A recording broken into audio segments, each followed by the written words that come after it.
সম্মানিত দর্শক এবং শ্রোতা মণ্ডলী, আসসালামু আলাইকুম রহমতুল্লাহি ওয়া বারাকাতুহু। আজকে ঈদুল আজহা বা কোরবানি নিয়ে খুবই গুরুত্বপূর্ণ কিছু কথা বলতে চাই। যাদের সময় আছে মন দিয়ে শুনুন, কথাগুলো ভালো লাগলে শেয়ার করুন, আমল করুন, সওয়াব হবে ইনশাআল্লাহ। অন্যের সমালোচনা বন্ধ করুন, আত্মসমালোচনা করুন। নিজে কি করেছেন, ভবিষ্যতে কি করবেন, নিজে জান্নাতি হলেন না জাহান্নামী হলেন, এটা নিয়ে সবসময় ভাববেন। অন্যেরটা নিয়ে ভাবার সময় নেই, কারণ আপনার চিন্তায় কিয়ামতের মাঠে আপনি কইরে আগাতে পারবেন না। এর জন্য কে কী করলো এটা বললে আরও গীবত হবে, আর গীবত হলো আল গীবাতু আশাদ্দু মিনাল জিনা। অন্যের দোষ ত্রুটি পিছনে চর্চা করা, এটা হচ্ছে জেনার চেয়েও বড় পাপ লেখা হয় আমলনামায়। আমরা এটা থেকে দূরে থাকব। তাই সম্মানিত দর্শক এবং শ্রোতমণ্ডলী, কোরবানি যুগে যুগে সবার জন্যই কিন্তু আল্লাহ ওয়াজিব করে দিয়েছিলেন। যেমন আদম আলাইহিস সালামের ছেলে হাবিল এবং কাবিলের মাধ্যমে সর্বপ্রথম এটা আল্লাহ এই কোরবানি ওয়াজিব করেছেন।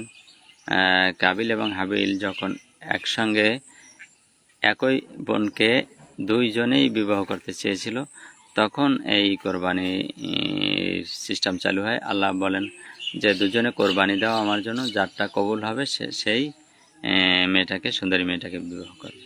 তখন কাবিলেরটা গ্রহণ করা হলো না। তিনি পচা কুমার, মিষ্টি, আলু, বিভিন্ন জিনিস, কৃষি যেগুলো ভালো না দেখতে, সেই পচা খাবার রাখছে, সেটা আল্লাহ গ্রহণ করে না। এবং হাবিল অনেক ছিল আল্লাহওয়ালা ভালো মানুষ, তিনি তার পশু থেকে সবচেয়ে ভালো যে পশুটা, শিং আছে, চোখ আছে, দেখতে সুন্দর, নাদুস নুদুস, এমন একটা গাভীকে যখন রাখলেন মরুভূমিতে বেঁধে, সেটা আল্লাহ গ্রহণ করলেন। আসমান থেকে একটা বিজলি মানে আগুন এসে সেটা পুরে ছাই করে আল্লাহ গ্রহণ করলেন। তখন কাবিল রাগ করছিল যে হ্যাঁ হাবিল, এটা তোমার বাবার এবং আল্লাহর বুদ্ধি যে আমাকে এই সুন্দরী মেয়ে বিবাহ থেকে দূরে রাখবে, এই জন্য আমারটা গ্রহণ করে না। আসলে তো সেটা না, আল্লাহ অবিবেচক না, তাকে অসুন্দর দেওয়ার কারণে আল্লাহ গ্রহণ করে নেয়। তখন বলছিল আমি তোমাকে আক্তুলান্নাকা, আমি তোমাকে অবশ্যই হত্যা করবো, কোরআন আয়াত কাবিল বলেছিল এবং হত্যাও করলো শেষ পর্যন্ত। যাই হোক, এ ঘটনা অনেক বড়, যাব না। আসল কথা বের করে আনি এখান থেকে। আসল কথা হচ্ছে কাবিল খারাপ জিনিস রাখার কারণে যেটা অপছন্দনীয় সেটা আল্লাহ অ্যাকসেপ্ট করে নেয়, আর হাবিল ভালো জিনিস রাখার কারণে আল্লাহ অ্যাকসেপ্ট করছে। এর দ্বারা বোঝা যায়, সম্মানিত দর্শক এবং শ্রোতামণ্ডলী, আমরা যারা ছাগল দেব বা বকরি দেব, উট দেব, গরু দেব, যে পশুই দিই না কেন, এটা যেন সুন্দর হয়, ছোট হোক, কম দামের হোক, দেখতে যেন অনেক সুন্দর হয়, নাদুস নুদুস হয়। আশা করি বুঝতে পেরেছেন, তাহলেই আমাদের কোরবানিটা কবুল হবে। কারণ আল্লাহ অনেক সুন্দর, তিনি সুন্দর জিনিস দেখতে চান। যেমন আপনার ঘরে ম্যাজিস্ট্রেট বেড়াতে আসলে তাকে পচা কলা দিলে কিন্তু সে খাবে না, যে ফলগুলো ভালো সেটাই খাবে, বাকিগুলো রেখে দেবে। এটা যদি একজন ম্যাজিস্ট্রেটের ক্ষেত্রে হয়, আল্লাহ তাআলা তো ম্যাজিস্ট্রেটের সমান না, তার চেয়ে অনেক উপরে, অনেক অনেক অনেক উপরে। এই জন্য আল্লাহ তাআলাকে যেটা দেব আমরা, সেটা যেন অনেক পবিত্র হয়, সুন্দর হয়। তাহলে কোরবানি কবুল হওয়ার শর্ত হচ্ছে তিনটা। এক নম্বরে বিশুদ্ধ নিয়ত থাকতে হবে, আল্লাহর জন্যই কোরবানি, কাউকে দেখানোর জন্য দেওয়া যাবে না। দুই নম্বরে হালাল টাকা হতে হবে, কোনো সুদখোর ঘুষখোরের টাকা থাকলে তার সাথে আপনার কোরবানি দিলে কিন্তু কোরবানি হবে না, সেটা আপনি গোপনে জেনে এখান থেকে বের হয়ে যান। আর যারা সুদখোর ঘুষখোর আমার কথা শুনছেন, তারা যদি থাকতে চান, রাগ করেন না, তারা বলেন সবার সামনে প্রয়োজনে যে আপনারা জানেন আমি সুদ খাইছি বা ঘুষ খাইছি, আর জীবনে খাবো না, আমি ওয়াদা করলাম। তওবা করুন, 7 ভাগ হোক, 3 ভাগ হোক, 5 ভাগ হোক, 4 ভাগ হোক, কোনো সমস্যা নেই কোরবানিতে, এটা সবাই মাথায় রাখবেন যে আমি আর খাবো না। তাহলে আপনারা তার সাথে কোরবানি দিতে পারেন। আর একটা কথা আমি বলছি, সেটা হচ্ছে যারা নামাজ পড়ে না তাদের কিন্তু কোরবানি হয় না। বিশেষ করে যারা কোরবানির ঈদের নামাজ পড়ে না, তাদের কোরবানি না হওয়ার সম্ভাবনাই খুব বেশি। কারণ আল্লাহ তাআলা সূরা কাউসারে বলেছেন, ইন্না আ'তাইনাকাল কাউসার, হে নবী আপনাকে আমি হাউজে কাউসার দান করেছি, ফাসল্লি লিরাব্বিকা ওয়ানহার। সুতরাং আপনি আগে ফাসল্লি নামাজ পড়ুন, ওয়ানহার এরপর কোরবানি করুন। তাই নামাজের পরে কোরবানি। এখান থেকে মাসালাটা আমি বলি আপনাদেরকে, যারা নামাজের আগে কোরবানি দেয় তাদের কিন্তু কোরবানি হবে না, যেহেতু আল্লাহ বলছে নামাজ আগে তারপর কোরবানি। এই জন্য যেই এলাকায় কোরবানি না ঈদের নামাজ, ঈদুল আজহার নামাজ শেষ হয় না কোরবানির দিনে, শেষ হওয়ার আগেই যদি কেউ কোরবানি দিয়ে ফেলে, তার কিন্তু কোরবানি হবে না, হবে স্বাভাবিকভাবে গোস্ত খাওয়া, কিন্তু কোরবানি কবুল হবে না। এই জন্য খুব মাথায় রাখবেন, আগে নামাজ, তারপর কিন্তু আমাদের কোরবানি করতে হবে। যেই এলাকায় আপনি কোরবানি দেন না কেন, অন্য এলাকা দিয়ে নামাজ পড়ে আসলেও হবে না, ওই এলাকার ঈদের নামাজ শেষ হতে হবে, তারপর কোরবানি। যেহেতু আল্লাহ বলছে ফাসল্লি লিরাব্বিকা ওয়ানহার, রাসূল আপনি আগে নামাজ পড়েন, তারপর কোরবানি করেন। তাহলে আমরা কোরবানি দিতে হলে আগে আমরা কোরবানি ঈদের নামাজ পড়বো, কোরবানি দিনে ওই এলাকার নামাজ যদি শেষ হয়, তারপর আমরা কোরবানি করবো ইনশাআল্লাহ। কোরবানি কবুল হওয়ার শর্ত 3টে বলেছিলাম। বিশুদ্ধ নিয়ত, হালাল টাকা, এরপর হচ্ছে লৌকিকতা বা লোক দেখানোর নিয়ত থাকতে পারবে না। আমি অনেক বড় গরু দিছি, ছাগল দিছি, উট দিছি, কোরবানি, এগুলো মানুষের সামনে বলবো, এজন্য ভালো গরু কিনছি, ছাগল কিনছি, এরকম লৌকিকতা যেন আমাদের না থাকে, তাহলে কিন্তু কোরবানি হবে না। আশা করি সকলে বুঝতে পেরেছেন। এই লৌকিকতা আমরা রাখবো না ইনশাল্লাহ। এরপর আসুন, কোরবানির দিনে আমাদের কিছু সুন্নত আছে, সব না বলতে পারলেও কিছু আপনাদেরকে বলে দিই। যদি পারি আমরা একটু গোসল করবো, সুন্নাহ। একটু ভালো পোশাক পরবো, আতর খুশবু লাগাবো, এটা সুন্নাহ। আর কোরবানির দিনে না খেয়ে যাওয়াটাই ঈদগাহে সুন্নাহ। আর ঈদ উল ফিতরের দিনে খেয়ে যাওয়াটা সুন্নাহ, কিছু মিষ্টি মুখ করে যাওয়া সুন্নাহ। তাই কোরবানির দিনে না খেয়ে যাওয়া, ঈদের নামাজের পরে কিছু খাওয়া, এটা সুন্নত। অথবা কোরবানির নামাজের পরে, কোরবানি দেওয়ার পরে ওই পশুর মাংস দিয়া সর্বপ্রথম ভাত খাওয়া, এটা হচ্ছে সুন্নাহ। যদি আমরা পারি, যারা একাকী কোরবানি দিই তারা একটু ছাড়াই আগে আমরা পাক করতে পারি, আর বাগে হলে তো এটা নেওয়া অসম্ভব হয়ে যায়। এই সুন্নাহটা আমাদের আদায় করা সম্ভব হয় না। এবং কোরবানি যারা দেবেন এদেরকে জিল হজের চাঁদ ওঠার পরে একটু এই যে দাড়ি মোছ না ছাটা, নখ না কাটা, এগুলা সুন্নাহ। যদি না কাটি, আর কাটলে যে গুনাহ হবে বড় ধরনের, না, সুন্নাহ আদায় হয় আর কি। যাই হোক, সম্মানিত দর্শক এবং শ্রোতা মণ্ডলী, কোরবানির দিনের এই সুন্নাহগুলো আমরা পালন করার চেষ্টা করব। আর এক রাস্তা দিয়ে যাবো আর এক রাস্তা দিয়ে আসবো, এটা সুন্নাহ। আমাদের দেশে তো ওইরকম রাস্তা নাই, তাহলে এটা রাস্তার এক পাশ দিয়ে যাবেন আর এক পাশ দিয়ে আসবেন, এটা সুন্নাহ। এবং তাকবীর পড়তে পড়তে যাবেন, আল্লাহু আকবার, আল্লাহু আকবার, লা ইলাহা ইল্লাল্লাহু, আল্লাহু আকবার, আল্লাহু আকবার, লিল্লাহিল হামদ, এটা সুন্নাহ। এবং কোরবানির দিনে বেশি বেশি আমরা জানি তাকবীর পড়তে পারি। এই তাকবীরটা সাহাবী আব্দুল্লাহ ইবনে মাসউদ রাদিয়াল্লাহু থেকে বর্ণিত। আর আরও তাকবীর আছে, তাকবীর বলতে যে এটা সেটা না, যদি আমরা আলহামদুলিল্লাহ বলি, সুবহানাল্লাহ বলি, আল্লাহু আকবার বলি, এটাও তাকবীরের হবে। আর যদি আমরা এই তাকবীরটা পড়ি বেশি বেশি, যেহেতু এটা সাহাবীদের আমল, তাহলে আমাদের তাকবীর হবে। আর কোরবানির ঈদগাহে যাওয়ার পরে ঈদের নামাজ খোলা মাঠে পড়া সুন্নাহ। যদি খোলা মাঠ না থাকে অথবা বৃষ্টি আবহাওয়ার খারাপের কারণে আমরা মসজিদে পড়ি, তাও পড়া যাবে। কিন্তু ঈদের নামাজ রাসূলুল্লাহ ঈদের মাঠে পড়তেন, এটাই সুন্নাহ, মাথায় রাখবেন। আর বিশেষ কারণে মসজিদে পড়লেও সেটা নামাজ হয়ে যাবে ইনশাল্লাহ। আর ঈদের নামাজ হচ্ছে 2 রেখাত পড়ার নিয়ম অনেকে জানি না, 1 বছর পরে আসে। 2 রেখাত নামাজ, এটা কিন্তু ওয়াজিব নামাজ।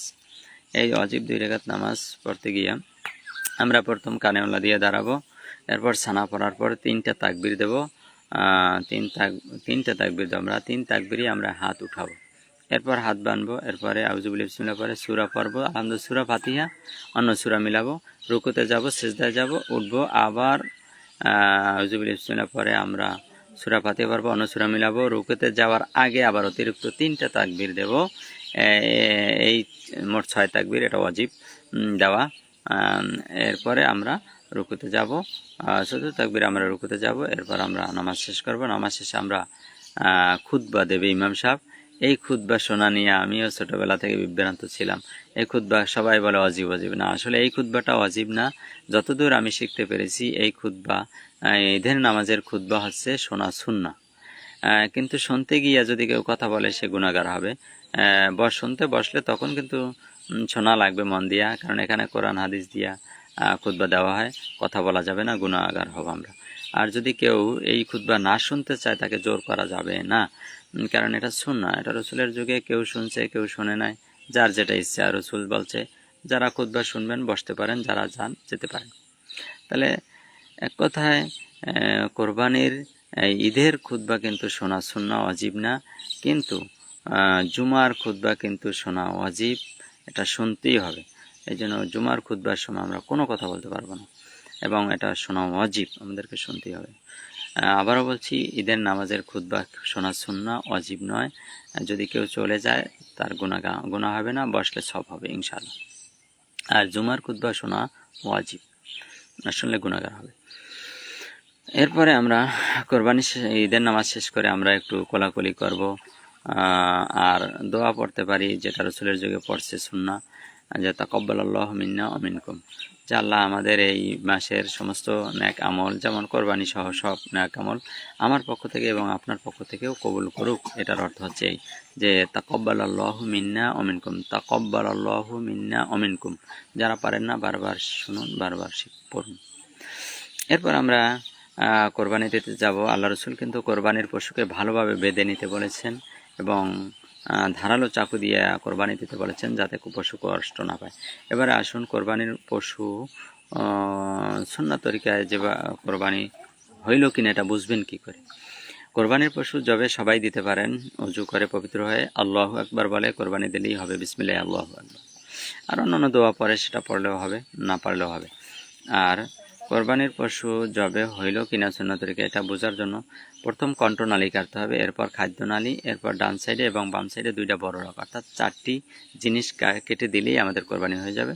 এরপর 10 থেকে 15 মিনিট ওকে ছর্দ হওয়ার জন্য সময় দিতে হবে। চাকু দিয়ে বারবার খোঁচা মারা যাবে না, তাহলে এটা কিন্তু গুনাহ হবে, কবিরা গুনাহ হবে, কোরবানিতে আমাদের ব্যাঘাত হবে ইনশাল্লাহ। এরপরে কোরবানির পশু গোস্ত আপনি খাবেন না, খাওয়া যাবে কি যাবে না, এটা নিয়ে অনেক বিষয়। কোরবানির পশু খাওয়া যাবে, সবাই মাথায় রাখবেন। আল্লাহ রাব্বুল আলামিন 17 পারা সূরা হজের 28 নম্বর আয়াতের শেষে বলেছেন, ফাকুলু মিনহা, তোমরা উহা খাও, ওয়া আতিমুল বা ইসাল ফকিরা, এবং অসহায় ফকির মানুষ যারা দুস্থ আছে, অভাবগ্রস্ত, সবার মাঝে দান করুন। তাহলে বোঝা যায় নিজেরাও খাবো, অসহায় মানুষকেও দেবো। এর থেকে একটা ভাগ বোঝা যায় আয়াতের দ্বারা, যে আমরা খাবো অন্যদেরকেও দেবো, একটা ভাগ বোঝা গেছে। তারপরে মনে রাখবেন, কোরবানির পশুর গোস্ত কিন্তু অনেক সময় আবার খাওয়া যায় না, নিজেরা খাওয়াই যাবে না। সেটা আবার কোনটা? বলে হুজুর এটা আবার কোন মাসালা দিলেন? সে কোরবানির কিছু গোস্ত খাওয়া যায় না, সেটা হচ্ছে যদি যেমন আপনার বাবা মারা যাওয়ার সময় বলে গেছে, আমার তো অনেক সম্পদ রেখে গেলাম, এই বছর আমার নামে একটা কোরবানি দিও। এখন এই যে ওসিয়ত করা কোরবানি, ওসিয়ত করা কোরবানির গোস্ত কিন্তু আপনি খেতে পারবেন না, ছুঁইতে পারবেন না। এই কোরবানির গোস্ত আপনার পরিবার খেতে পারবে না, এটা গরিব দুঃখী অসহায় মানুষের মাঝে দান করতে হবে। আশা করি বুঝতে পেরেছেন। আর যদি আপনার বাবা বা দাদা এমন ওসিয়ত করে যায় যে অনেক সম্পদ রেখে গেছি, প্রতি বছর আমার নামে একটা কোরবানি দেওয়া, তাহলে কিন্তু এই কোরবানি প্রতি বছর দিতে পারবেন, কিন্তু খেতে পারবেন না। আর ওসিয়ত করে পূরণ করার দরকার, ওসিয়ত পূরণ করা না করলে গুনাহ হয় যদি সামর্থ্য থাকে। আল্লাহ রসুল সাল্লামও কিন্তু উম্মতের জন্য কোরবানি দিয়েছেন। আমরাও যাদের সাধ্যে কুলায়, যাদের সামর্থ্য আছে, রসুলের মহব্বত, এটা আমাদের যাদের সামর্থ্য আছে, আসলে উচিত যে নবী উম্মতের মায়ায় আমাদের জন্য কোরবানি দিয়েছেন, ওই নবীর মায়ায়, ওই নবীর জন্য। যাদের সম্পদ আছে, টাকা আছে, আমি অনুরোধ করব তারা নবীর জন্য কোরবানি দিয়েন, হক আদায় হবে, যেহেতু আপনার জন্য রসুল কোরবানি দিয়েছে। এবার আসুন, কোরবানির এই যে তাকবীর পড়ি আমরা, এই তাকবীর কখন থেকে পড়ব? এটা হচ্ছে 9 জিলহজ, আরাফাতের দিন। 9 জিলহজ ফজর থেকে শুরু করতে হয় এবং 10, 9, 10, 9, 10, 11, 12, 13 এই 5 দিন, অর্থাৎ 13 তারিখ আসর পর্যন্ত এই তাকবীর পড়তে হয়। আল্লাহু আকবার, আল্লাহু আকবার, লা ইলাহা ইল্লাল্লাহু, আল্লাহু আকবার, আল্লাহু আকবার, ওয়ালিল্লাহিল হামদ। যারা কম বোঝেন, সহজ বাংলা ভাষায়, গ্রামের মানুষ, তাদেরকে আরও সহজ করে আমি বুঝিয়ে দিচ্ছি। আমাদের দেশে যেই দিন কোরবানি হবে তার আগের দিন ফজর থেকে আমাদের এই তাকবীর শুরু করতে হবে, এটা সুন্নাহ। এবং গুনে গুনে 5 দিন, অর্থাৎ পঞ্চম দিন আসর পর্যন্ত আপনি এই তাকবীর পড়বেন। আসরের ফরজ নামাজের পরে তাকবীর শেষ করবেন। মা বোনরা যারা আমার লাইভ দেখছেন তাদেরকেও বলবো, আপনারাও তাকবীর পড়বেন, তবে ঘরে আপনাদের তাকবীর আস্তে বলা সুন্নাহ, আস্তে বলবেন ঘরে বসে। আল্লাহু আকবার, আল্লাহু আকবার, লা ইলাহা ইল্লাল্লাহু, আল্লাহু আকবার, আল্লাহু আকবার, লিল্লাহিল হামদ। আর এই ঈদের আগের দিন, অর্থাৎ আরাফাতের দিন 9 জিলহজ যদি কেউ একটা রোজা রাখে, আল্লাহ রসুল বলেছেন তার পিছনের এবং সামনের 1 বছরের গুনাহ আল্লাহ মাফ করে দেবে। সুবহানাল্লাহ। এখন এখান থেকে আর একটা মাসালা আমি বলতে চাই না, কিছু মাসালা আছে বিটকিট, যেটা বললে প্রশ্নবিদ্ধ হওয়া লাগে। এ ব্যাপারে হাদিস আছে যে ঈদের নামাজ শুধু 5 ওয়াক্তের নামাজ না, এটা ঘরে পড়া মহিলাদের জন্য শোভনীয়, কিন্তু ঈদের নামাজ যদি ওরকম স্পেস থাকে, আলাদা মহিলাদের পড়ার আলাদা কামরা থাকে, পর্দার সহিত নিজেরকে হেফাজত করে, পর্দার সহিত ইজ্জত রক্ষা করে যদি যাওয়া সম্ভব হয়, আমি যেটা বুঝি, যেহেতু হাদিস আছে এই ব্যাপারে, তাহলে শুধুমাত্র 2 ঈদের নামাজ আশেপাশের মহিলারা যদি সবাই একত্র হয়ে এক জায়গায় যাইয়ে পড়ে, তাহলে একটু বিনিময় হয়, কুশল বিনিময় হয়, একটু আলিঙ্গন করতে পারে তারা, বা একটু একে অপরের জন্য দোয়া করতে পারে, দাওয়াত দিতে পারে, এটা একটা আনন্দ, তাদের একটা আনন্দ ভাগাভাগি হয়। আর বাড়িতে থাকলে তো এই নামাজ পড়েই না। যদি মসজিদে ওই সুন্নাত তরিকায় সানবক্স থাকে এবং পর্দার সহিত তারা যেতে পারে, আসতে পারে, আমি বলবো না যে যেতেই হবে। এটা নিয়ে সমাজে অনেক ফেতনা হবে, কথাটা নিয়ে আমার আমি চাই না ফেতনা হোক।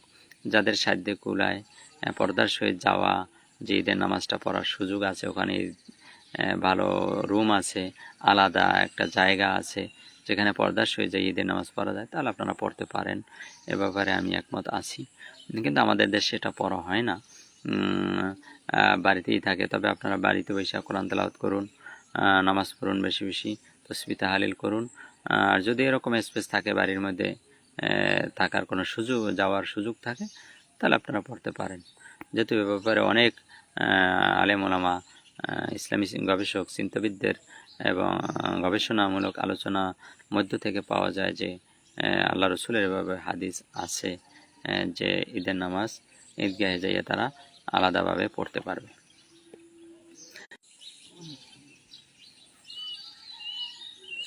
সম্মানিত দর্শক এবং শ্রোতা মণ্ডলী, সবাই ভালো থাকুন, সুস্থ থাকুন। কোরবানি বিষয়ে যদি আপনাদের আর কোনো প্রশ্ন থাকে আমার কাছে করতে পারেন ইনশাল্লাহ। আমি তো স্টোরি ছাড়ি, রিলস ছাড়ি, এগুলোর মধ্যে অনেক শিক্ষণীয় কথা ছাড়ি, এগুলো আপনারা শুনবেন। আর বিশেষ করে অনেকে প্রশ্ন করে, আমাকে ফোনও করে যে 1 ভাগে দেওয়া যাবে কিনা, 3 ভাগে দেওয়া যাবে কিনা, 4 ভাগে দেওয়া যাবে কিনা। মনে রাখবেন, হাদিসে পেয়েছি যতটুকু 7 ভাগ পর্যন্ত দেওয়া যাবে। 1 ভাগ, 2 ভাগ, 3 ভাগ, 4 ভাগ, 5 ভাগ, 6 ভাগ, 7 ভাগ পর্যন্ত দেওয়া যাবে, একাও দেওয়া যাবে। এটা নিয়ে আপনারা কখনো প্রশ্ন করবেন না। যে জানেন সবার কাছে, সবাইকে জানানোর জন্য শেয়ার করে দিন এবং মুখ থেকে বলে দিন, তাহলে দিন টাইম হবে আপনার দ্বারাও। আর প্রশ্ন করা ভালো, যে জানে না তার থেকে জানা এটা ফরজ। যে জানে তার কাছ থেকে আল্লাহ জেনে নিতে বলেছেন। যেন আপনারা কমেন্ট করুন, বেশি বেশি শেয়ার করুন। আর কি বলবো, আর কোরবানির পশুর পেটে যদি কোনো বাচ্চা পাওয়া যায়, সেটা যদি মৃত অবস্থায় পাওয়া যায়, সেটাকে দাফন করে রাখবেন, খাওয়া যাবে না। আর যদি জীবিত পাওয়া যায়, সেটাকে আপনারা জবাই দিয়ে ভাগ করে মাংসের গোস্তের সাথে খেতে পারেন, অথবা কোনো গরিব দুঃখী মানুষকে দিয়ে দান করে দেবেন। এই 2টা পদ্ধতি আছে। আশা করি সকলে বুঝতে পেরেছেন। কোরবানির জন্য সবাই প্রস্তুতি নিন। এবং সর্বোপরি রাসূলুল্লাহর একখানা হাদিস বলছি আপনাদেরকে, যাদের কোরবানি ওয়াজিব হয় নাই, তারাও যদি একটু কষ্ট কইরা ধার কইরা পরে এটা আমি দিয়ে ঋণ পরিশোধ করব, কোরবানি দেন, তাতে আপনার পক্ষ থেকে কোরবানি আদায় হবে এবং আপনার গুনাহ আল্লাহ মাফ করে দেবে। সবাই ভালো থাকুন, সুস্থ থাকুন। আগামী ঈদ মুবারক। আসসালামু আলাইকুম ওয়া রাহমাতুল্লাহি ওয়া বারাকাতুহু।